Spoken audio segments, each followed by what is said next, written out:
So here we are, folks. Oh my God. So we took a week off. Big time. Yeah, we did. And, oh man, I don't even know if I felt good about it or not. I missed you so much. It was stupid. Really? Yeah. It was only a week, though. It was like 7 days. Is that what a week is, right? Last time I checked. No, I missed you. You and I spent so much time together. We're doing this thing, but I missed you. My heart was like breaking in a million pieces. Literally, right? We missed you too. Kari and I both missed you because it's like thank you. Of course, yeah. I mean, obviously, from talking, we planned stuff out. We're dealing with our own stuff, which we're gonna kind of like get into right now. Yeah, let's get into matters of the heart, if you will. Yeah, literally, literally what we're gonna be talking about today. Physically, literally, and emotionally, we're talking about matters of the heart today. But before we get going, I have to do a quick little snippet out of the last episode, which was Snoop Dogg. That's because Johnny Boy and I were so loaded when we did this episode, and it was intentional. You know, we wanted to see what we sounded like when we were both stoned, not one or the other. We're going to tell you what we did, marijuana, but we're not going to tell you exactly how much we did. I mean, it was decent. One of my favorite parts was when you stopped and you're like, I'm not even feeling anything. And I'm like, honey, you are fucking loaded right now. Listen, I, contrary to a lot of belief that people may have about, you may think about me and, conservative guy, and all that stuff. I really, really support, the marijuana movement, whatever that may be, the Green Leaf program, sure. The, what else we have? It's just not easy these days being green, but it's getting easier, I feel, if that makes sense. It does. But in all seriousness, though, because, a lot of, Christian belief systems are like, what? That's horribly wrong. I'm on the side of like, you know what? Why? What's wrong with it? Like, it's literally like alcohol, it feels. Well, it's actually far safer than alcohol. Are you kidding that me? too, 100%. I would even agree, trying it, a couple times this past month. I literally just tried it, like, I think last month. And I was like, this is phenomenal. And it's not a matter of like, oh my gosh, I crave this, but it's like, oh, this is great. So shout out to last episode. Holla. If you haven't listened to it. Yeah, and the only thing that I wanted to say too, hold on. I mean, I talked about Snoop Dogg. That's right. So in the episode, I made a reference to, because we were Stony Baloney, and I've been kind of like going through some friendship issues where a lot of my friends, I've kind of put some boundaries up, because I felt over the years that I've been taken advantage of, and that some of that's on me and some of that's on them. But I made a comment that I said, none of my friends or all of my friends don't do anything for me. And I was being a little bit of a baby bitch. And I would like to apologize to the few people that I do know that are my friends that do reach out and help me and stuff like that. But generally speaking, I'm still standing firm on, guys, come on, up the ante. So you're kind of like apologizing to one person? Yes. Quite literally. It's probably one person. What's up, Melissa? I love you. The shout is out. She's the one that called me out on it, so she's the one that gets the apology. Yeah, fair enough. That just proves my point. The rest of my fucking friends aren't listening to this shit. Or they're less sensitive and know that I'm just like fucking around, Oh, man. Oh, my God. This is your Almost There podcast.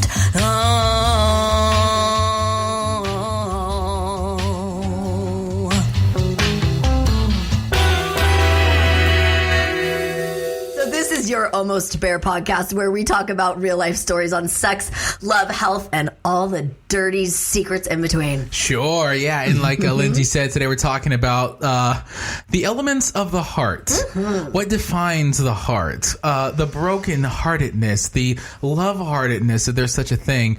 And 14, maybe 15, maybe 20 signs, maybe just one sign of that you think with your heart. Well, we always know that you like to give us quizzes. So I love it. I love this type of stuff. This is Mr. Quiz Guy. So all I have to say is, not all I have to say. No, nobody believes that. So both Johnny Boy was out last week because he had heart surgery. I did. Had a heart Cardiac ablation. Yeah, same thing. Cardiac ablation. Don't freak out. It's not a huge thing. It's kind of a huge thing if you hear it, but literally, like, it's phenomenal. It's a phenomenal procedure. It's not really, like a minor surgery. I was born with an extra nerve in my heart. So when I was exercising and all that stuff, and I was getting my heart up to 190 beats per minute, like a good workout mode, my heart rate would spike immediately to 230 beats per minute.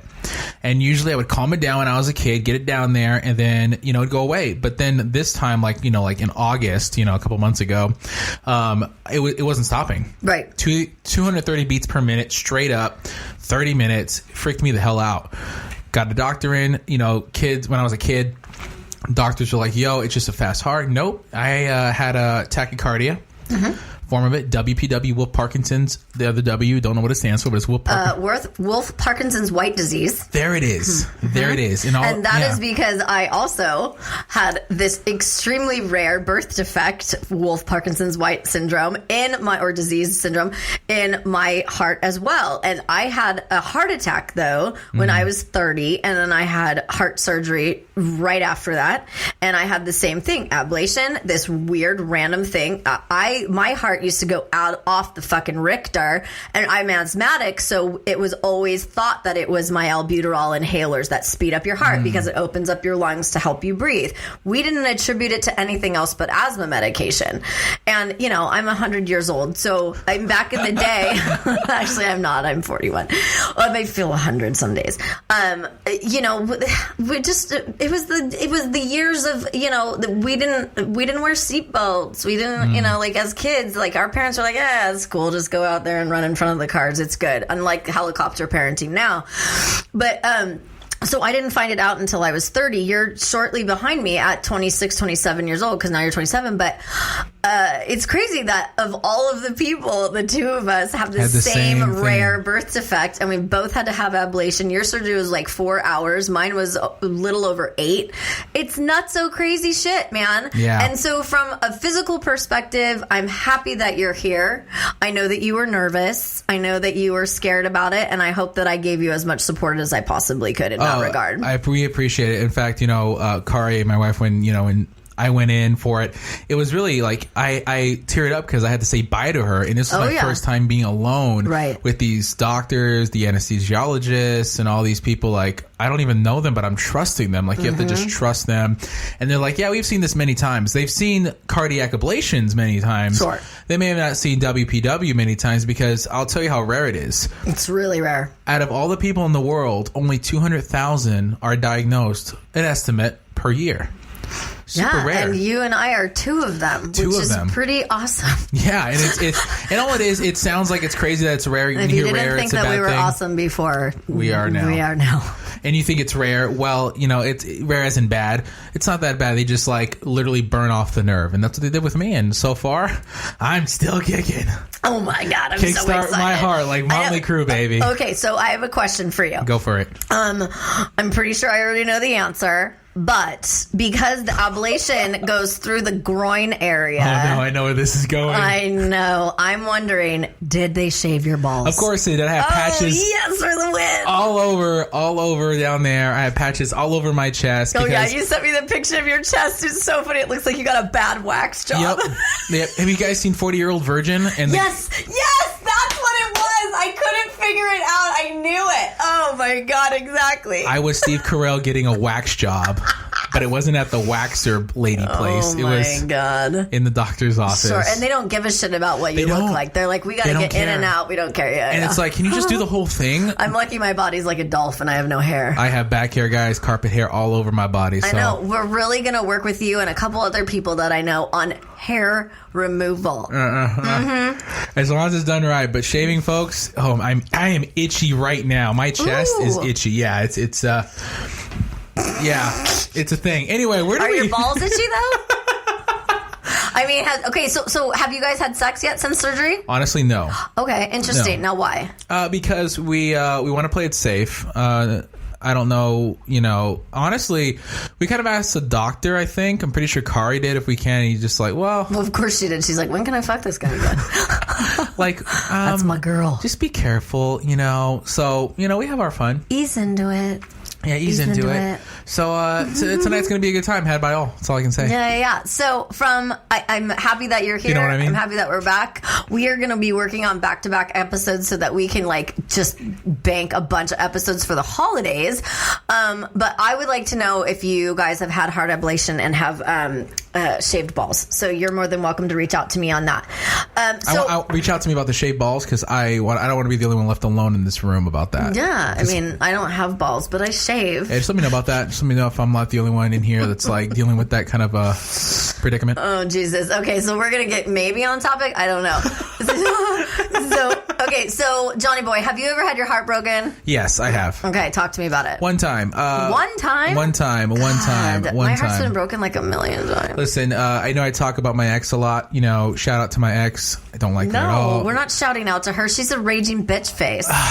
Let's shave her balls. Well, I forgive her. I'll be honest. I have forgiven her for quite some time now. That's nice of you. But the point is I was very brokenhearted by her first relationship, first horrible relationship. And in fact, she was the reason why I was so picky from 19 on. Why, I made sure who I wanted to date, who I wanted to pursue. If I saw one little thing in any of those women that I wanted to talk to, wanted to pursue, I was like, I'm dipping the hell out. Yeah, like she smells like soup. Yeah, it's like out. Out. Yeah, she smells like she's just done, just out of here. It was just bad because it was controlling, contrived. And again, I know I've talked about it before, right? But I just never wanted another relationship that was just so controlling and so contriving, where it's like I had to be around her all the time, afraid that I was cheating, any kind of thing going down. She had to go if she wanted to monitor my phone. And again, this is my first relationship, and and the phone monitoring thing just fucking what? It was crazy. And anytime that I would look at my phone, she would look at too. It just, there was no trust. Yuck. There was no trust, and I was gross. So brokenhearted when I had to leave because I left, and I'll even be honest with this. I left. I don't think I've shared this at all yet, but I literally left the seminary. Oh, for her.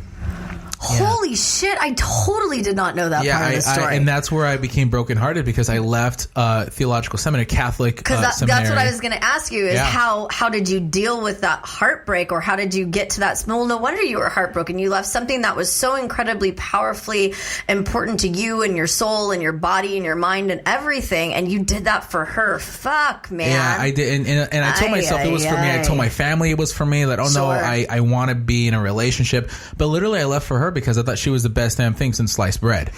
Because it was my first relationship, first time. Was she a white girl? No, she was Latina. Latina? Yeah. Okay. Yeah, so, and that's just truth. As I look back on it now, I'm like, no, if I'm being really, if I look myself in the mirror, I'm like, why did you leave the seminary? Oh, it was for my ex, and. Well, we all make decisions that are for relationships, I mean, we're kind of like, okay, for example, my ex-husband, he's in the aftermarket car bullshit industry, and, it's not bullshit, Steve. Shout out to the bullshit industry, yo. Oh my God. We were just shouting out bad stuff today. He's just fucking bullshit in it. Oh my God. But, I adapted to what his interests were, what he was interested in, and I left myself behind. And I know we've talked about it in the past where I definitely made decisions on things that, even though I knew in my gut that I didn't want to make that decision, I chose to go the other way to support my spouse. And that ended up completely biting me in the ass. So now that's why I'm like, fuck it, dude. I'm making decisions for me. If you're not happy about it, that's on you. Yeah. That's on you. I can't own that part. But heartbreak everybody deals with heartbreak differently, and differently within this thing. I have dealt with heartbreak in different ways, even though I've been heartbroken. Love of my life. His name is Tim. He knows it. Hi, Tim. Hi, Tim. Wherever you are. Yeah. He's somebody that forever and always, I will always have a part of him in my heart. He broke my heart so hardcore, and I broke it so hardcore back. It was unreal. We broke up. This is a long time ago. This is the early 2000, 2001 or something like that. Whoa, fuck, I'm old. And, he didn't want to get married. He didn't want to have kids. And we lived together. We had a place in Huntington Beach. It was fucking dope. And he was like, I just don't want to get married. I don't want to do that. And at that time, I was like, well, I can't have a relationship with you if you're not interested in the same things that I'm interested. Hindsight, God damn damn it, I should have just married him, or I should have just stuck with him and not even remotely cared about marriage. Tim, if you're listening, make sure you hit us up.